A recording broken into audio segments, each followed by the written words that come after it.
আজকে আমরা দেখব কুর্তি কাটিং করা। আপার চেস্ট এবং ফুল বাস্টে যদি 4 থেকে 5 ইঞ্চি বেশি হয় তাহলে কিভাবে কুর্তি কাটিং করবে। তো প্রথমে কাপড়টাকে আমরা সোজা করে নিয়ে নিয়েছি, ডবল ভাঁজ করে নিয়েছি। আমি এখানে শুধু সামনের পার্টটাই দেখাচ্ছি। প্রথমে সোজা করে দাগ দিয়ে নেব। এবার দেখো আমাদের কিন্তু আপার চেস্ট এর সাথে 3 ইঞ্চি, ফুল বাস্টের সাথে 2 ইঞ্চি, চেস্টের সাথে 2 ইঞ্চি আর আমাদের পাছার যে মাপসেট তার সাথে 2 ইঞ্চি কিন্তু যোগ করতে হবে।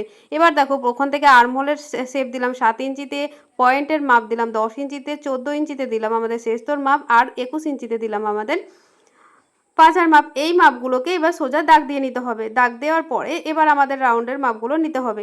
এবার দেখো এখান থেকে আমরা 7 ইঞ্চি পুট আছে, তো এখান থেকে আমরা 1 ইঞ্চি কমিয়ে নেব, মানে 6.5 ইঞ্চি। এখানে যদি 7 ইঞ্চি হয় তাহলে নিচের দিকে কিন্তু আমরা নেব 6 ইঞ্চি, তবেই কিন্তু আমাদের এই শেপটা আসবে। আর এখানে কিন্তু হালকা করে একটু ডাউন করে নেবে। এবার দেখো এখানে আমরা 6 ইঞ্চিতে মার্ক করলাম, যেহেতু এখানে তালপাট দিতে হবে তাই ভেতর দিক করে এইভাবে কিন্তু নিতে হবে। এবার কোণ থেকে দেখো 1 ইঞ্চি দেবো, 1 ইঞ্চি দিয়ে কিন্তু একটা শেপ দিয়ে নেব।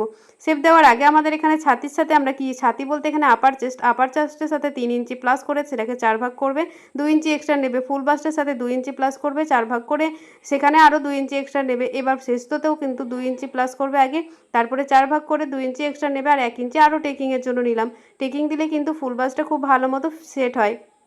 এবার কোমরকে দেখো, কোমর বলতে আমাদের যে ফাড়ার কাটটা সেখানেও কিন্তু আমরা 4 ভাগ করে নিয়েছি, 2 ইঞ্চি প্লাস করে 4 ভাগ করে নিয়েছি আর 1 ইঞ্চি এক্সট্রা নিয়েছি। এবার আর্মহোলের শেপটা দিয়ে নিলাম। এবার প্রত্যেকটা পয়েন্টকে আমরা এইভাবে মিলিয়ে নেব। আর তোমরা যদি দেখতে চাও কিভাবে বডি থেকে মেজারমেন্ট নিয়ে এই কাটিং করতে হয় বা কী কী মাপের প্রয়োজন হয় সেইগুলো তোমরা যদি জানতে চাও অবশ্যই কমেন্টে জানাবে। এবার দেখো শেপগুলোকে মিলিয়ে নিলাম। এবার এখান থেকে কিন্তু টেকিংটা কিভাবে দেবে সেটা দেখে নাও। দেখো যেখানে আমাদের শেষতোর লাইনটা আছে সেই লাইন থেকে পয়েন্টের দূরত্বটা নেবে ওপর দিক থেকে 3.5 ইঞ্চি, নিচের দিক থেকেও 3.5 ইঞ্চি, এইভাবে মার্ক করে নেবে। এবার যেহেতু 1 ইঞ্চি কোমরে এক্সট্রা নিয়েছি তাই দুই সাইড থেকে হাফ ইঞ্চি করে টোটাল 1 ইঞ্চি হলো। এবার এইভাবে কোণ করে মিলিয়ে দিতে হবে। মিলিয়ে দিলেই কিন্তু আমাদের এই টেকিংয়ের মার্কটা হয়ে যাবে। এটা কিন্তু অপর সাইডে নিয়ে নেবে, দুই সাইডেই কিন্তু টেকিংটা দেবে। এবার পিছনেও টেকিংটা কিন্তু দিতে পারো। পিছনে যদি টেকিং না দাও তাহলে কিন্তু 1 ইঞ্চি যেটা এক্সট্রা নিয়েছি সেটা কিন্তু পিছন পাটে নেওয়ার দরকার নেই। এবার দেখো এখানে যে কোমরে যে মাপটা হয়েছে বা ফাড়ার যে দাগটা সেটার থেকে 1 ইঞ্চি বেশি নিয়ে আমরা ঘেরের মাপটা নিয়ে নিলাম। ঘেরের মাপটা নিয়ে এর সাথে এভাবে মিলিয়ে দিলাম, তাহলে কিন্তু আমাদের কাটিংটা হয়ে গেল। এইভাবে অবশ্যই করে দেখবে, দেখবে তোমাদের কিন্তু খুবই সুন্দরভাবে ফিটিংস আসবে।